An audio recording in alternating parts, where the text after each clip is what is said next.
Hey, what's up everybody? It's Jared, also known as Sergeant Mad Max. I wanted to do a video on nostalgia. It's something that I had previously talked about in a video that we had done, and it's something that I've been kind of thinking a lot more about. Buckle up, let's get to it. Got some notes up here on my computer, so that's what I'm going to be looking at when I'm kind of talking through this, and I want to make sure that I'm hitting them all. So let's start off with the definition of nostalgia, what it is. It's a sentimental, longing, or wistful affection for the past, typically for a period or a place with happy personal associations. So ever since I graduated college, I've been having this sense of nostalgia quite a bit from a lot of different parts of my past and my life. I think the reason that is because it transports you to, a different time of that life, because you associate that time with, or those memories with, whatever it is that you are feeling nostalgic about. So for example, like the early 2000s in my youth, I would listen to a lot of Blink-182, Paramore, and Yellow Card. Kind of gives me this feeling of innocence where the world kind of was yours to take, but you didn't really understand everything. You were still figuring life out, which made things really exciting, versus looking at like the 2010s and when I was a teenager and in high school, where I'd listen to like Pitbull, Flo Rida, Rihanna, David Guetta, like all those party songs that were really popular during the 2010s. But I also listen to like some hard rock and metal. That's aside the fact. When I listen to those songs, it almost gives you like this feeling of, back then you felt like you understood everything, or at least I did. I felt like I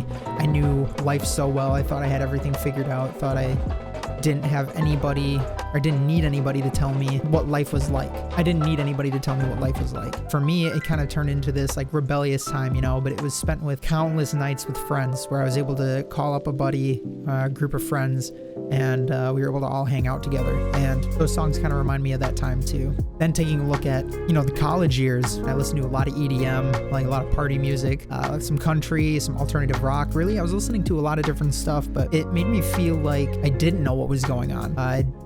You still are figuring out the world. You're still questioning whether you're really ready to graduate and to move on to this next chapter of your life, and like reality's setting in. But those friends, the parties, the roller hockey that I was involved in, and the countless nights with my roommates where we would just be up talking about whatever made the experience for me. And all of those different times, I've found that I've been kind of reaching back towards and listening to music, playing games during those times, and kind of reminiscing about those times quite a bit, which is very bizarre. Because I've been transitioning out of the military, it has been a weird feeling for me. I find myself going back, and I think what it really comes down to, as I kind of said before, is that I just miss the memories so much, and I miss the people, I miss the times that I associate with that time frame, that it brings me back and it makes me feel good, But I know some other people, maybe they see it as they miss who they used to be, or they want to hold on to who they used to be, or they're afraid of losing the me,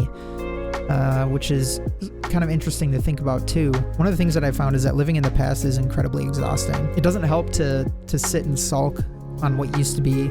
The memories that you have help shape who you are. Overall, it provides you those memories that you can move on with life and learn from. I think the hardest part is realizing that, you're growing up. And I don't mean in a sense of like a midlife crisis where you're buying all these items, like buying these cars and buying, all these clothes and things like that to make yourself feel youthful again. I think it's mainly just understanding that things change as you grow up, and your priorities shift, your interests shift and change, and who you are and will be is always there, because those memories, those things that shaped you are always there with you. So this idea that you're losing who you were, I don't think it's totally true, at least for me. I really just miss those memories and the friends that I got to share them with, really, I think is what it comes down to. So the second part of the video, I guess, is looking at gaming. Like, where does this fit in with us as gamers? I think it's easy for companies to prey on the use of nostalgia by using games that they had developed and creating a remaster to get you to buy it, because the game that you played originally was such a new experience. You hold dear memories to that,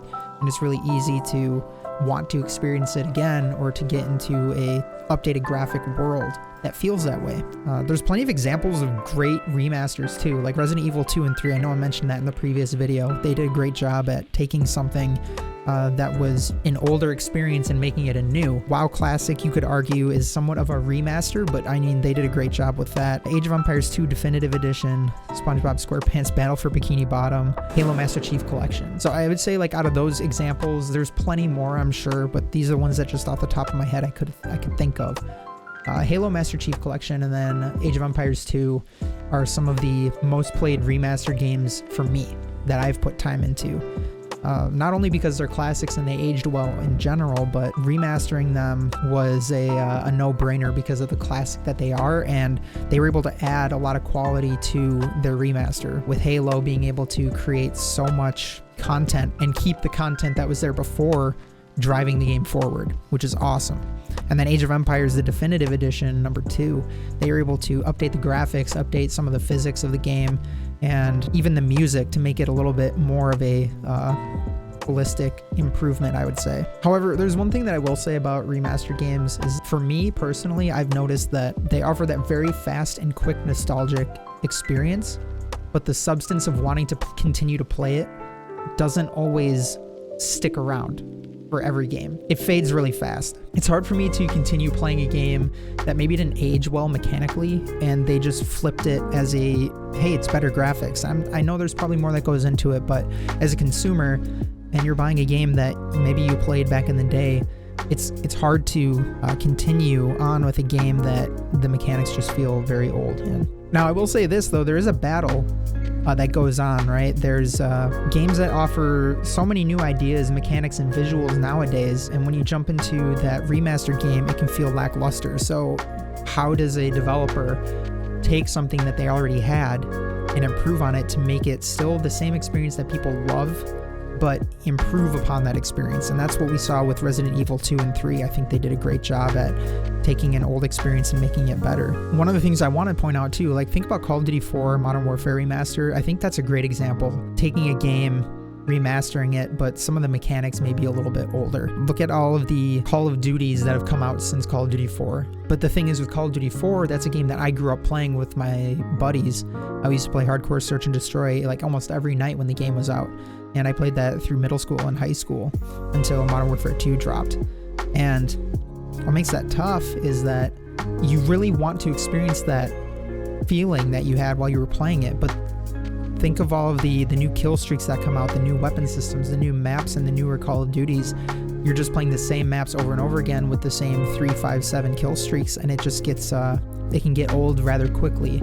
Even though at that time it was groundbreaking and it's something that you wanted to experience and you wanted to continue to experience, it's hard to hold you and to keep your engagement in that. But I mean, the point of a remaster, after all, is right to re-experience a game, hopefully again with updated graphics, with a new experience, whatever the developer feels like. I think what a lot of people are chasing after is to get that experience of playing that game for the first time again, which I think is very difficult to do with some games. Now, to be fair, Call of Duty's credit, they did add new weapons for their battle passes that they had in Call of Duty 4, and they had an unlock system to get those weapons. That way it was a little bit more content to the game to spice things up a little bit. I can't tell if that added or took away from the experience, to be honest. So there's another battle that goes on, I think, with developers too, and it's, do they hold true to the original feel of the game, or do they completely revamp it while holding on to some of the original elements? And I think that's an interesting idea for developers to look at, is do they really want to make things more modern and modernize things, or does it want to stay true to what the game used to be? And I think it's interesting to look at what they could do. I'm curious what all of your thoughts are on that, if you would rather see a game be true to what it was, or if you would rather see it turn into something a little different with the same elements. I mean, overall, I gotta say, I really enjoy remastered games. I think different game types and genres truly make the experience a bit different. Obviously, like Age of Empires, an RTS game, I think is easy to age well. Same with Halo, with it being such an original idea. I mean this by, if I truly enjoy the game, I'm gonna dump a lot of time into it, right? I know if Call of Duty Modern Warfare 2 were to come out with a remastered multiplayer, I would play that a bunch, but that's also something that I've thought about too, is would I continue to play it, or would it have not aged the way that I want it to, or the way that I wanted to experience it, because I wanted it to feel like it was that day one, you know what I mean? So I guess the last thing I want to say is, where do we go from here? I think there's only really one thing we can do, and it's to make new memories and to live in the now. I have been finding it extremely exhausting to continuously look back at the past and to wish that I was playing games for the first time again. But at the end of the day, we're getting new games that come out and a lot of things to look forward to. And we're able to focus in the now with each other, this community that we're building, and to be working together on making new memories. So I appreciate you all tuning in on this little video. I'd love to hear your comments on some of the nostalgia factor for you. Are there games that you like to go back to and play? And if there are, let me know. Also, let me know on your thoughts on just nostalgia as a whole. Thank you all so much. I appreciate you all. See you in the next one. I got the shivers.